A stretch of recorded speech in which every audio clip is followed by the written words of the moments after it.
15 minutos de fé com Padre Edmárcio.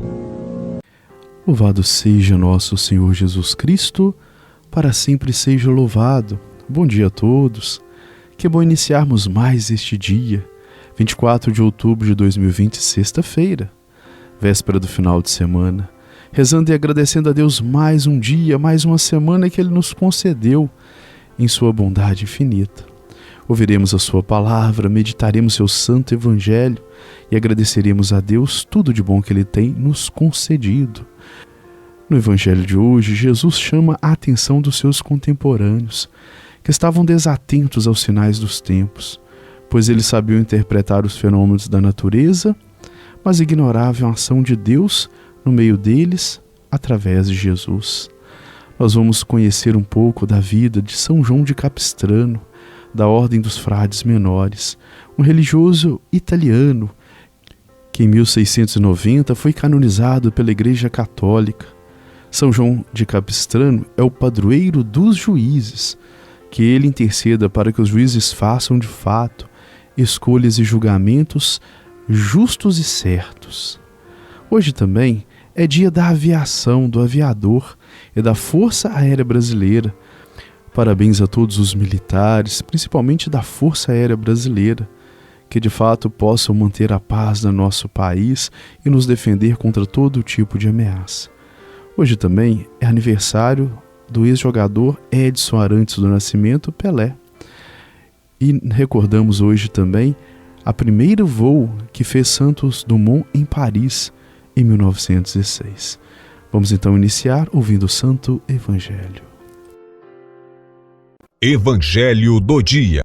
O Evangelho de hoje é o Evangelho de Lucas, capítulo 12, versículos 54 a 59.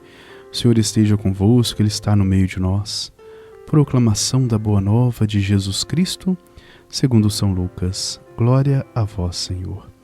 Naquele tempo, Jesus dizia às multidões: quando vocês veem uma nuvem aparecer onde o sol se põe, dizem logo: aí vem a chuva. E assim acontece.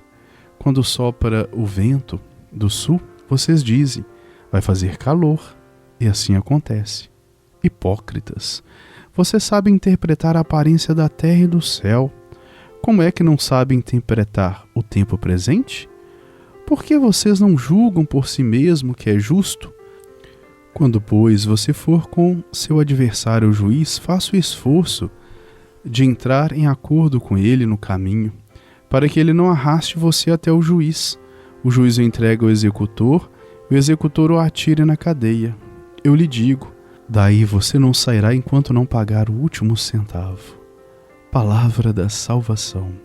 Glória a vós, Senhor. Neste dia, a liturgia nos coloca para refletir o dilema entre razão e sensibilidade, entre teoria e prática, e nos leva a questionar: o que falta em nós para sermos coerentes? Será que a incoerência é resultado da fraqueza ou da hipocrisia?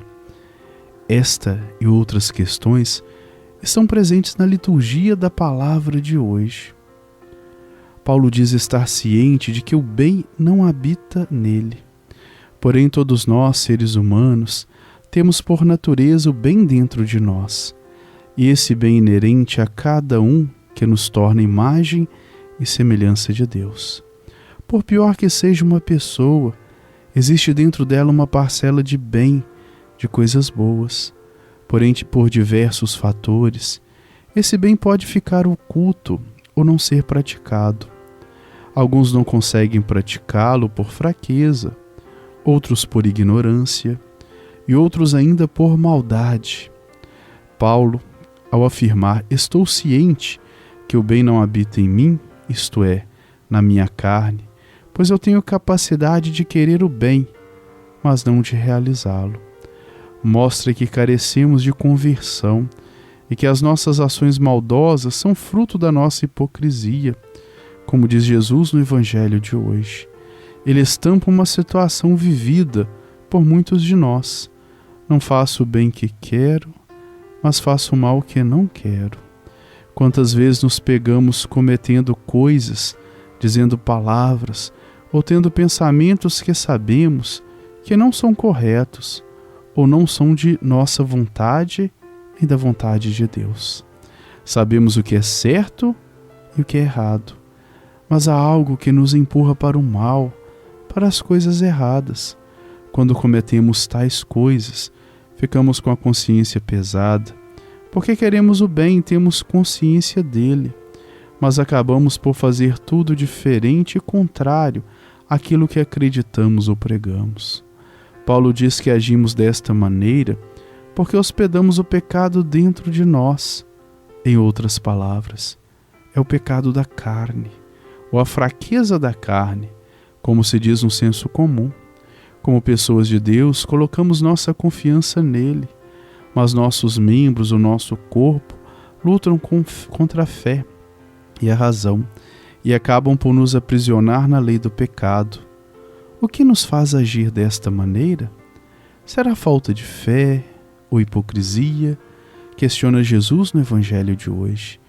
O Senhor falava às multidões e lhes dizia que eram capazes de interpretar os sinais da natureza, como, por exemplo, se vai chover ou se vai fazer calor, mas não conseguiam resolver racional e equilibradamente as discórdias e contendas que surgiam entre eles.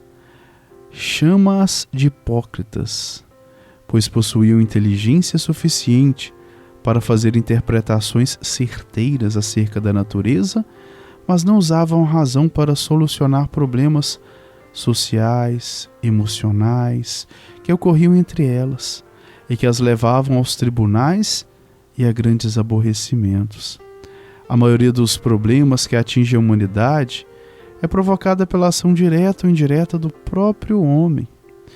É de fato hipocrisia dizer que somos vítimas, quando também somos os causadores dos males que acontecem. É preciso, portanto, usar mais a inteligência que Deus nos deu para evitarmos os conflitos e as tragédias. Nisto consiste a recomendação que encontramos no final do Evangelho de hoje. Quando, pois, tu vais com o teu adversário apresentar-se diante do magistrado, procura resolver o caso com ele enquanto está a caminho. Se usarmos da razão para solucionar as questões, impasses criados entre nós, e com o meio em que vivemos, evitaremos muitos conflitos e problemas. Assim sendo, a liturgia da palavra de hoje nos dá uma chamada de atenção e nos faz refletir sobre nossos procedimentos e ações ditas racionais. Vale a pena refletir sobre isso e rever posturas e atitudes, que nas nossas orações possamos pedir, como diz o Salmo de hoje: dai-me bom senso, retidão e sabedoria, Senhor. Louvado seja nosso Senhor Jesus Cristo. Para sempre seja louvado.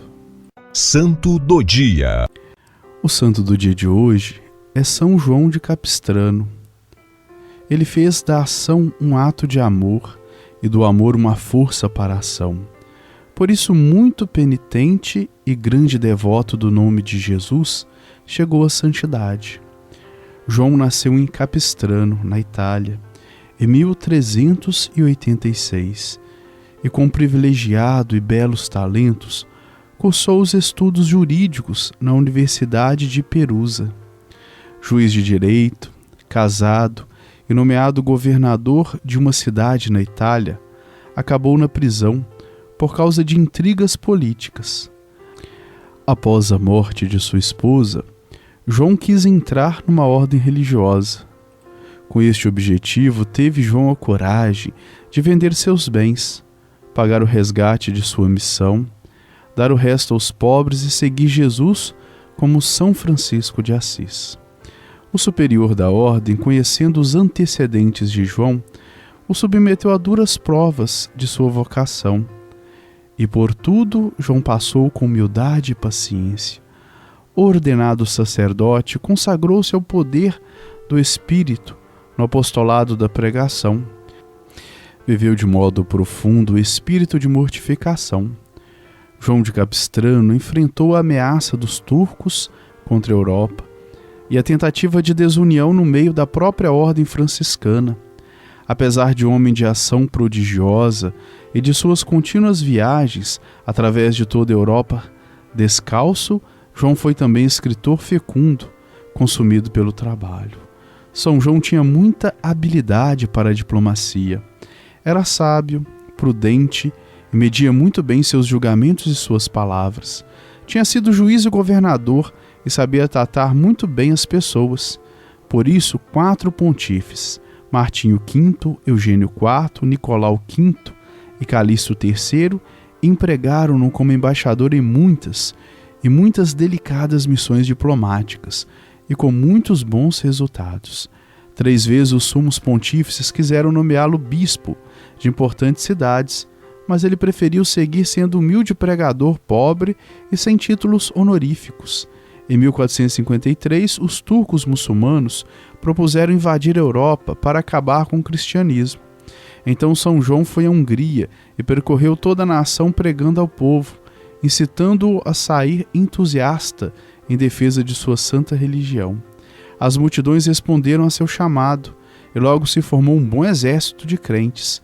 Os muçulmanos chegaram perto de Belgrado com 200 canhões, uma grande frota de navios de guerra pelo rio Danúbio e 50.000 terríveis genizários a cavalo, armado até os dentes. Os chefes católicos pensaram em retirar-se, porque eram muito inferiores em número. Mas foi aqui quando interveio João de Capistrano. Empunhando um crucifixo, foi percorrendo com ele todas as fileiras, animando os soldados, com a lembrança de que iam combater por Jesus Cristo, o grande Deus dos exércitos. Tanta confiança e coragem inspirou a presença do santo aos cristãos, que logo ao primeiro ímpeto foi derrotado o exército otomano. Morreu aos 71 anos de idade, a 23 de outubro de 1456, e foi beatificado pelo Papa Leão X e solenemente canonizado pelo Papa Alexandre VIII no ano de 1690. São João de Capistrano, rogai por nós. Bênção final. O Senhor esteja convosco. Ele está no meio de nós. A nossa proteção está no nome do Senhor, que fez o céu e a terra. O Senhor Jesus Cristo esteja junto de nós para nos defender, dentro de nós para nos conservar, à frente de nós para nos guiar, atrás de nós para nos guardar, sobre nós para nos abençoar. Ele que com o Pai e o Espírito Santo vive e reina pelos séculos dos séculos. Amém. A bênção de Deus Todo-Poderoso, Ele que é Pai, Filho e Espírito Santo, desça sobre nós e permaneça para sempre. Amém. Tenhamos todos um ótimo dia e fiquemos em paz.